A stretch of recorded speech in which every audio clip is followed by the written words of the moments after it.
안녕하세요. 잡시광입니다. 최근 한국과 미국은 반도체 동맹에 이어서 사이버 범죄에 공동 대응하는 정보 동맹으로 결속을 굳건히 하고 있습니다.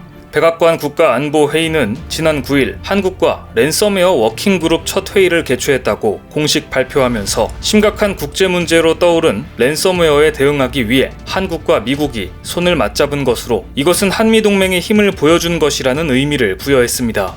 한국과 미국이 랜섬웨어 관련 회담을 한 것이 뭐 그리 대단하냐 라고 생각하실 수도 있지만 실상을 살펴보면 상당한 의미가 있는 이야기입니다.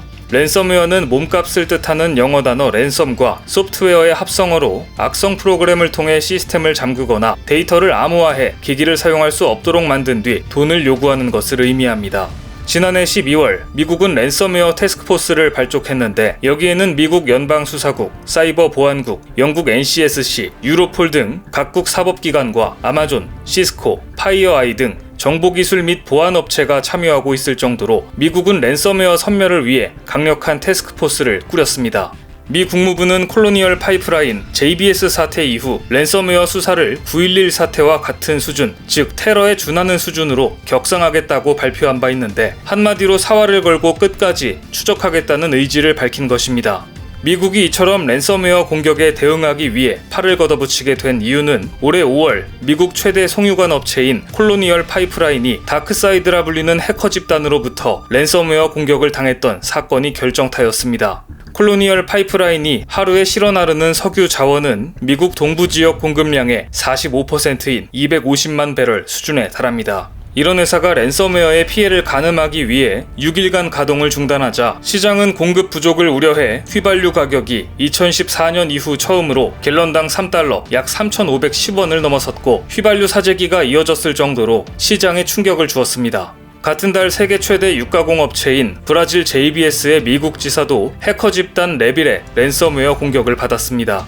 미국 내 육류 공급의 20%를 담당하는 JBS는 이 공격으로 북미와 호주 공장을 3일간 중단하고 1,100만 달러 약 128억 7천만 원에 달하는 몸값을 지불해야만 했습니다.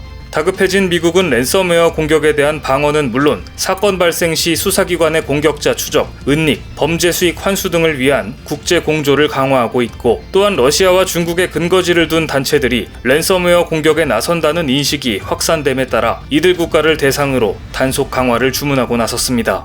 그리고 이런 상황에서 미국은 디지털 선진국인 한국에 사이버 범죄 퇴치를 위해 협력하자고 손을 내민 것입니다. 그런데 우리가 여기서 눈여겨볼 점은 랜섬웨어뿐만이 아닙니다. 미국에서 그것도 굳이 NSC까지 나서서 랜섬웨어 워킹그룹을 가동하려는 것은 기밀정보 공유 동맹체인 파이브 아이즈에 한국을 포함시키기 전 사전 협력적 성격을 띠고 있기 때문입니다. 지난 2일 미국 하원에서 미국, 영국, 캐나다, 호주, 뉴질랜드 등 영어권 5개국의 기밀정보 동맹체인 파이브 아이즈에 한국을 포함하는 방안을 논의한 것으로 알려져 그 최종 결과에 세계적인 이목이 쏠려있는 상황입니다. 그런데 이 시점에 랜섬웨어 워킹그룹 회의가 열리자 미국이 한국과 정보 동맹을 강화하는 실무적인 움직임이 시작된 것으로 해석되고 있습니다. 첩보 혈맹으로 일컬어지는 파이브 아이즈는 미국, 영국 등 5개국이 1956년 결성한 정보 동맹으로 이들 5개국은 첩보기관들끼리 기밀 정보를 공유하고 있습니다. 그런데 이달 초 미국 하원에서 미국의 기밀정보 공유 대상 국가에 한국을 1순위로 추가하는 법안이 처리되자 가장 놀라고 당황스러워했던 곳은 일본이었습니다. 그동안 파이브 아이즈에 들어가기 위해 공을 들여온 일본은 자기들이 들어가면 모를까 한국까지 여기에 들어오다니 깜짝 놀랄 일이었던 것입니다. 하지만 미국은 지금 중국과 러시아 등 위협의 지형이 달라지면서 동북아시아에서 한국의 영향력 확대를 용인하고 있는 중입니다. 이달 초 미국 하원 군사위원회는 한국의 파이브 아이즈 포함 검토 내용이 포함된 국방수권 법안, 즉 NDNA를 통과시켰습니다. 특히 이번 NDNA에는 파이브 아이즈에 한국과 일본, 인도, 독일을 포함하는 방안을 검토하라는 조항이 포함돼 있었고 이 법안에 따라 국가정보국 국장이 한국 등의 나라가 새로 파이브 아이즈 정보 동맹에 포함될 경우 이점과 한계 등에 대한 평가 보고서를 내년 5월 20일까지 의회에 제출하도록 돼 있습니다. 미국 하원 군사위원회 산하 정보특수작전 소위가 제출한 국방수권 법안에는 현재 중국과 러시아로부터 위협이 퍼지고 있다. 기존 파이브 아이즈 참여국뿐만 아니라 같은 생각을 가진 다른 민주주의 국가들의 신뢰 범위를 넓혀야 한다. 그러면서 대상 국가로 한국을 1순위로 올린 것입니다. 이렇게 미국 하원에서조차 한국을 끌어들이려고 노력하고 파이브 아이즈 확대 대상 국가에 한국이 최종 포함될지 세계가 주목하고 있는 상황에서 미국은 중국과 러시아 등의 사이버 안보 위협에 긴밀히 대응하기 위해 한국 정보당국과도 강한 네트워크가 필요했고, 그래서 랜섬웨어 워킹그룹 회의를 통해 일찍부터 한국과의 결속을 강화하고 있습니다. 그런데 일본은 낭패를 맞았습니다. 한국과 미국이 반도체 동맹, 정보 동맹 등으로 급속히 가까워지고 있는 가운데 일본에서 또다시 굴욕적인 소식이 날아든 것인데요. 앞서 말씀드린 바와 같이 국가정보국 국장이 한국과 일본을 대상으로 파이브 아이즈에 포함되었을 경우 이점과 한계에 대한 보고서를 작성 중입니다. 그런데 일본이 아프간에서 보인 정보력과 작전 능력이 국제 망신 수준으로 드러난 것인데요. 아프간 대피작전을 위해 파견됐던 자위대가 빈손으로 귀국한 이후 일본 자위대가 구출하지 못한 아프간인 500명 중 4명이 자력으로 탈출해 일본에 도착한 것입니다. 요미우리 신문은 아프간을 탈출한 일본 국제협력기구 JICA 소속 아프간인 직원과 그 가족 등 4명이 12일 밤 민간기를 타고 일본 수도권 공항인 나리타 공항에 도착했다고 보도했습니다.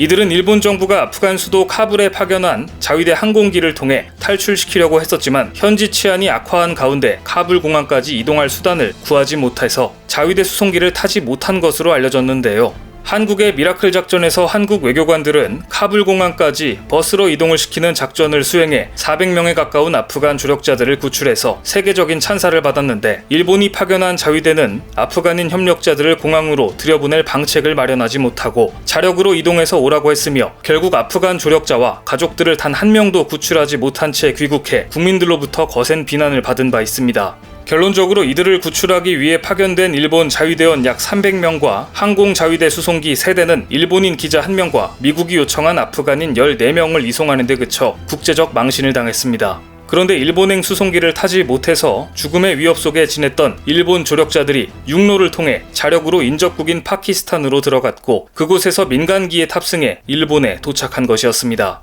일본 정부는 이들에게 단기 체류 자격을 인정하고 이후 난민 신청 혹은 제3국 이주를 선택하도록 할 계획인 것으로 전해졌는데요. 아프간에는 일본행을 희망하는 대사관 및 JICA의 아프간 직원과 그 가족 등이 약 500명 남아있는 것으로 알려져 있습니다. 민간인들도 이렇게 자력으로 올 수 있는 것을 일본 정부 차원에서 자위대와 수송기를 띄우고서도 실패하다니, 이번에 이렇게 아프간 조력자들이 탈출해 일본에 오는 일이 발생함으로써 일본의 무능한 작전 수행 능력과 어이없는 추진력, 그리고 볼품없는 정보력은 또다시 주목을 받고 있습니다.